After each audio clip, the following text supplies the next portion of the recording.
Assalamualaikum warahmatullahi wabarakatuh. Perkenalkan, nama saya Siti Mudrikah dari kelas FM 21B, Program Studi Farmasi Universitas Buana Perjuangan Karawang.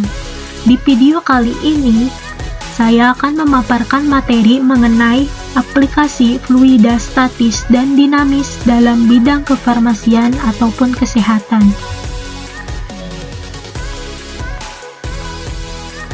Fluida statis. A. Pengertian fluida statis. Sebelumnya kita harus tahu apa itu fluida. Nah, fluida adalah zat yang dapat mengalir. Kata fluida mencakup zat cair, air, dan gas karena kedua zat ini dapat mengalir. Sebaliknya, batu dan benda-benda keras atau seluruh zat padat tidak digolongkan ke dalam fluida karena tidak bisa mengalir. Adapun pengertian dari fluida statis adalah fluida yang berada dalam fase tidak bergerak atau diam, atau fluida dalam keadaan bergerak tetapi tak ada perbedaan kecepatan antar partikel fluida tersebut, atau bisa dikatakan bahwa partikel-partikel fluida tersebut bergerak dengan kecepatan seragam sehingga tidak memiliki gaya geser. Nah, B. Sifat-sifat fluida. Sifat fisis fluida dapat ditentukan dan dipahami lebih jelas saat fluida berada dalam keadaan diam atau statis. Sifat-sifat fisis fluida statis ini diantaranya yaitu: yang pertama ada massa jenis. Jadi massa jenis adalah pengukuran massa setiap satuan volume benda. Semakin tinggi massa jenis suatu benda, maka semakin besar pula massa setiap volumenya.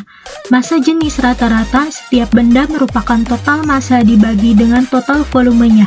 Sebuah benda yang memiliki massa jenis lebih tinggi, atau misalnya besi, akan memiliki volume yang lebih rendah daripada benda bermassa sama yang memiliki massa jenis lebih rendah. Misalnya air. Satuan Sistem Internasional atau SI, massa jenis adalah kilogram per meter kubik. Massa jenis berfungsi untuk menentukan zat.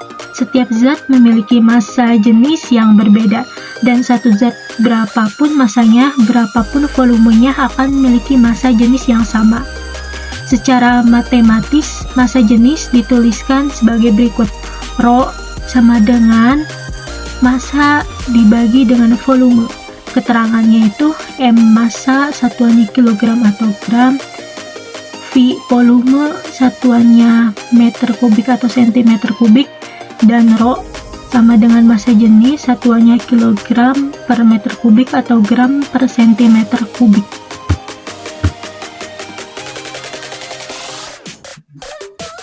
Yang kedua ada tegangan permukaan. Tegangan permukaan disebabkan oleh interaksi molekul-molekul zat cair di permukaan zat cair. Di bagian dalam cairan, sebuah molekul dikelilingi oleh molekul lain di sekitarnya, tetapi di permukaan cairan tidak ada molekul lain di bagian atas molekul cairan itu. Hal ini menyebabkan timbulnya gaya pemulih yang menarik molekul apabila molekul itu dinaikkan menjauhi permukaan oleh molekul yang ada di bagian bawah permukaan cairan. Nah, sebaliknya, jika molekul di permukaan cairan ditekan, dalam hal ini diberi jarum atau silet, molekul bagian bawah permukaan akan memberikan gaya pemulih yang arahnya ke atas, sehingga gaya pemulih ke atas ini dapat menopang jarum atau silet tetap di permukaan air tanpa tenggelam. Gaya ke atas untuk menopang jarum atau silet agar tidak tenggelam merupakan perkalian koefisien tegangan permukaan dengan 2 kali panjang jarum. Panjang jarum di sini adalah permukaan yang bersentuhan dengan zat cair. Yang ketiga ada kapilaritas.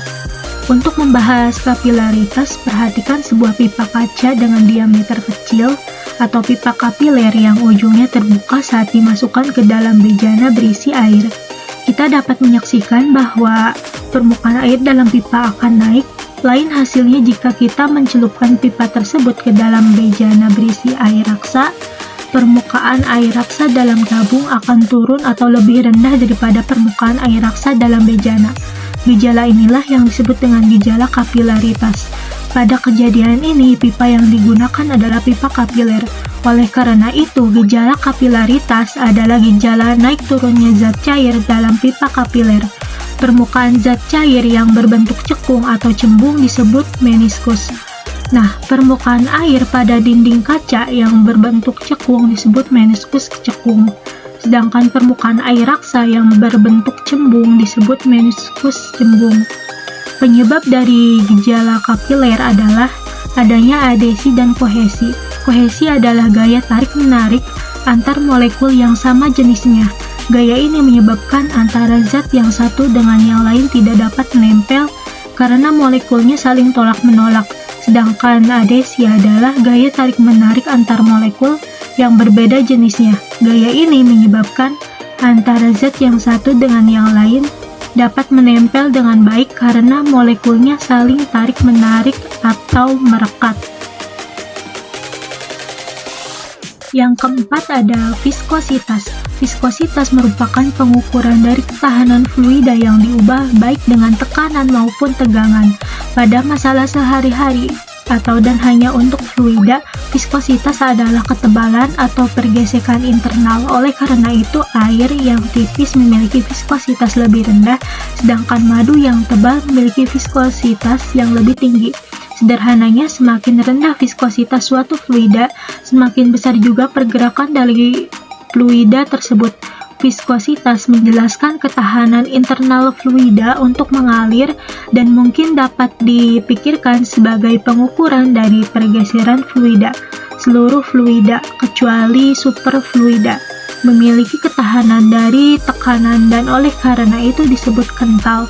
Tetapi fluida yang tidak memiliki ketahanan tekanan dan tegangan disebut fluida ideal.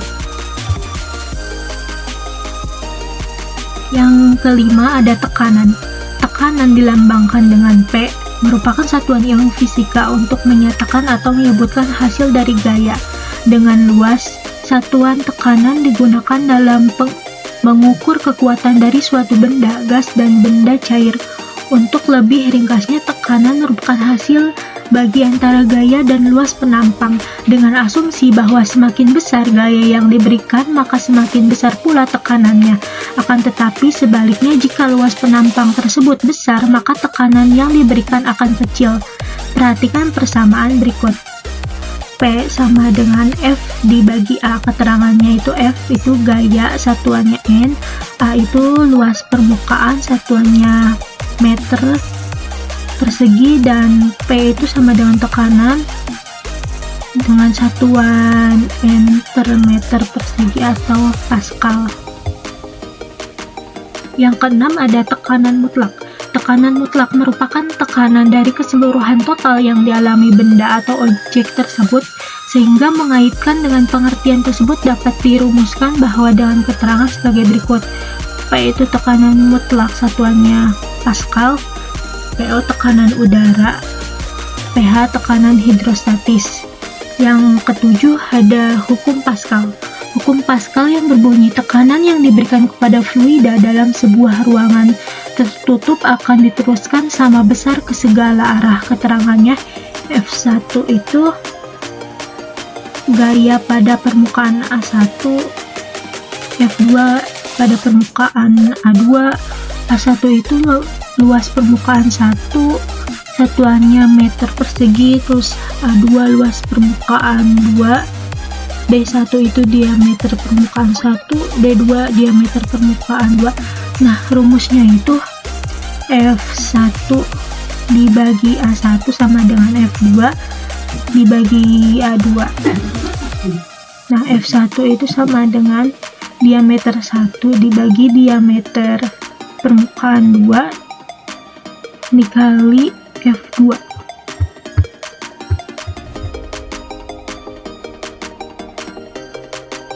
Selanjutnya ada fluida dinamis. A. Pengertian fluida dinamis. Fluida dinamis adalah fluida atau bisa berupa zat cair atau gas yang bergerak. Untuk memudahkan dalam mempelajari, fluida di sini dianggap steady atau mempunyai kecepatan yang konstan terhadap waktu, tak termampatkan atau tidak mengalami perubahan volume, tidak kental, tidak turbulen, atau tidak mengalami putaran-putaran. dalam kehidupan sehari-hari banyak sekali hal yang berkaitan dengan fluida dinamis ini. Nah, yang B, ciri-ciri fluida dinamis. Yang pertama itu alirannya tunak atau steady, yaitu kecepatan setiap partikel fluida pada satu titik tertentu adalah tetap, baik besar maupun arahnya. Aliran tunak terjadi pada aliran yang pelan. Yang kedua ada alirannya tak rasional, artinya pada setiap titik partikel fluida tidak memiliki momentum sudut terhadap titik tersebut. Alirannya mengikuti garis arus atau streamline.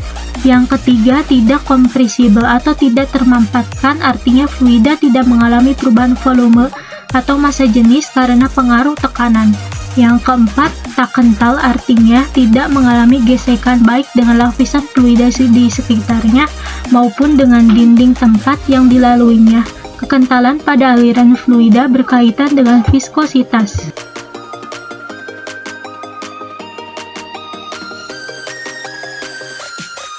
C. Jenis-jenis fluida dinamis. Yang pertama itu aliran lurus atau laminer, yaitu aliran fluida mulus. Lapisan-lapisan yang bersebelahan meluncur satu sama lain dengan mulus. Pada aliran partikel fluida mengikuti lintasan yang mulus dan lintasan ini tidak saling bersilangan. Aliran laminer dijumpai pada air yang dialirkan melalui pipa atau selang. Terus ada juga aliran turbulen, yaitu aliran yang ditandai dengan adanya lingkaran-lingkaran tak menentu dan menyerupai pusaran. Aliran turbulen sering dijumpai di sungai-sungai dan selokan-selokan. Yang D itu ada besaran-besaran fluida dinamis. Yang pertama ada debit aliran, dilambangkan dengan Q, jumlah volume fluida yang mengalir persatuan waktu. Atau rumusnya itu Q sama dengan delta V per delta T sama dengan A V delta T per delta T sama dengan AV. Keterangannya yaitu Q sama dengan debit aliran, terus A luas penampang, V laju aluran fluida. Nah, aliran fluida sering dinyatakan dalam debit aliran dengan rumus Q sama dengan V per T. Keterangannya itu Q debit aliran, V volume, T itu selang waktu. Yang kedua ada persamaan kontinuitas. Persamaan kontinuitas adalah persamaan yang menghubungkan kecepatan fluida dari suatu tempat ke tempat lain. Air yang mengalir dalam pipa air dianggap mempunyai debit yang sama di sembarang titik. Massa di A1 sama dengan massa di A2. Nah, rumusnya itu R kali A1 V1 delta T sama dengan R kali A2 kali V2 kali delta T. A1 kali V1 sama dengan A2 kali V2. Yang ketiga ada hukum Bernoulli. Hukum Bernoulli adalah hukum yang berlandaskan pada hukum kekekalan energi yang dialami oleh aliran fluida. Hukum ini menyatakan bahwa jumlah tekanan atau dilambangkan dengan P, energi kinetik persatuan volume, dan energi potensial persatuan volume memiliki nilai yang sama pada setiap titik sepanjang suatu garis arus jika dinyatakan dalam persamaan menjadi P1 ditambah setengah Pi terus ditambah PGH 1 sama dengan P2 ditambah setengah PV2 ditambah P kali G kali H2. Keterangannya itu P itu sama dengan tekanan air, V itu kecepatan air, G itu percepatan gravitasi, dan H itu ketinggian air.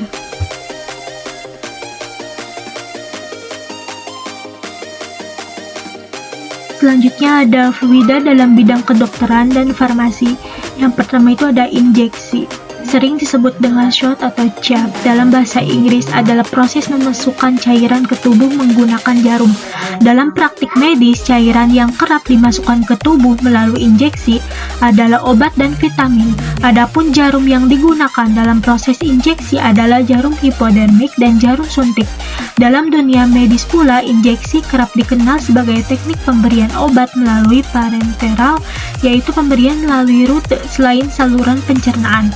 Injeksi parenteral meliputi injeksi subkutan, intramuskular, intravena, intraperitoneal, intrakardiak, intraartikular, dan intracavernosa. Yang kedua, ada obat merupakan benda yang dapat digunakan untuk merawat penyakit, membebaskan gejala, atau memodifikasi proses kimia dalam tubuh. Obat merupakan senyawa kimia selain makanan yang bisa mempengaruhi organisme hidup yang pemanfaatannya bisa untuk mendiagnosis atau menyembuhkan, mencegah.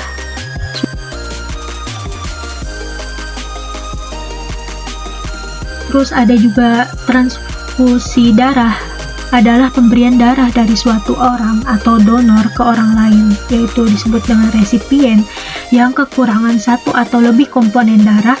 Prosedur transfusi darah dapat dilakukan di fasilitas kesehatan maupun pada kegiatan donor darah yang khusus diadakan untuk menambah jumlah tabungan di dalam bank darah. Tidak hanya bermanfaat bagi penerima, transfusi darah juga dapat memberikan manfaat kesehatan bagi pemberinya. Yang keempat itu ada anestesi, adalah tindakan medis yang melibatkan pemberian obat-obatan untuk membuat pasien mati rasa dan tidak merasakan nyeri selama operasi. Nah, sebelum operasi itu pasiennya perlu berkonsultasi dengan dokter spesialis anestesi terlebih dahulu.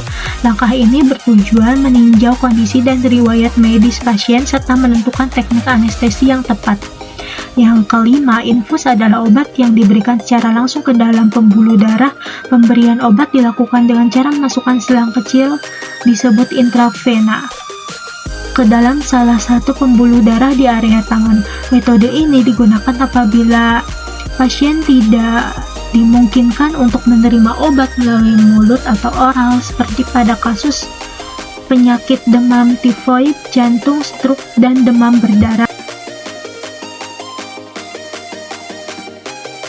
Selanjutnya juga ada penerapan teori fluida dalam bidang kesehatan juga, yaitu ada hidrodinamika. Ini adalah cabang ilmu yang mempelajari tentang fluida yang mengalir, bergerak, atau sering disebut dengan fluida dinamis. Nah, Bernoulli itu telah berhasil merumuskan rumus dengan persyaratan-persyaratan atau pendekatan khusus, yaitu yang pertama ada zat cair tanpa adanya geseran dalam atau cairan tidak viskos. Yang kedua ada zat cair mengalir secara stasioner atau tidak berubah dalam hal kecepatan, arah maupun besarnya atau selalu konstan. Yang ketiga, zat cair mengalir secara stadi, yaitu mengalir melalui lintasan tertentu. Yang keempat, zat cair tidak termampatkan atau incompressible melalui sebuah pembuluh dan mengalir sejumlah cairan yang sama besarnya atau kontinuitas. Selanjutnya ada hukum fisika yang berhubungan dengan tekanan pada tubuh manusia, yaitu yang pertama itu ada hukum Boyle. Untuk setiap gas pada suhu tetap, volume berbanding terbalik dengan tekanan. P1 kali V1 sama dengan P2 kali V2. Yang B ada hukum Charles, yaitu tekanan berbanding terbalik dengan suhu. Pada manusia hukum ini dipakai pada mekanisme bernafas dan respirasi. Yang C ada hukum Dalton atau hukum tekanan parsial, yaitu tekanan gas banding dengan presentasi campuran gas-gas, yaitu tekanan parsial satu gas adalah jumlah gaya pada dinding yang mengelilinginya. Yang D ada hukum Henry, yaitu berat gas terlarut dalam volume cairan tetap pada suhu tertentu sebanding dengan tekanan. Pada penyelam bertambah besar tekanannya. Penurunan yang tiba-tiba, yaitu bila penyelam naik ke permukaan dengan cepat, menimbulkan gelembung gas dalam darah yang dapat menyumbat kapiler. Yang kelima ada prinsip Pascal, yaitu tekanan yang diberikan pada semua zat cair dalam bejana tertutup diteruskan ke semua arah dengan besar yang sama. Contohnya pada vesca urinaria, sehingga juga pada benda yang terletak dalam cairan mempunyai tekanan yang sama pada seluruh permukaan. Contohnya janin di dalam cairan amnion, ia terlindungi dalam cairan yang mengelilinginya, yang meneruskan dengan tekanan sama menjadi tidak masalah walaupun orang yang aktif.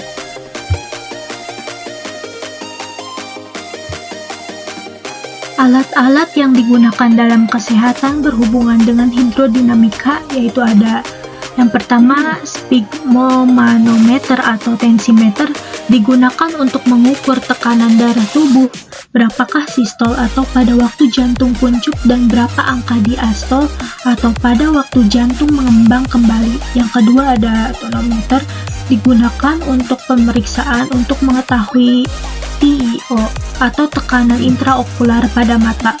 Yang ketiga ada sitometer digunakan untuk mengukur tekanan kandung kemih. Cukup sekian dari saya, kurang lebihnya mohon maaf. Wassalamualaikum warahmatullahi wabarakatuh.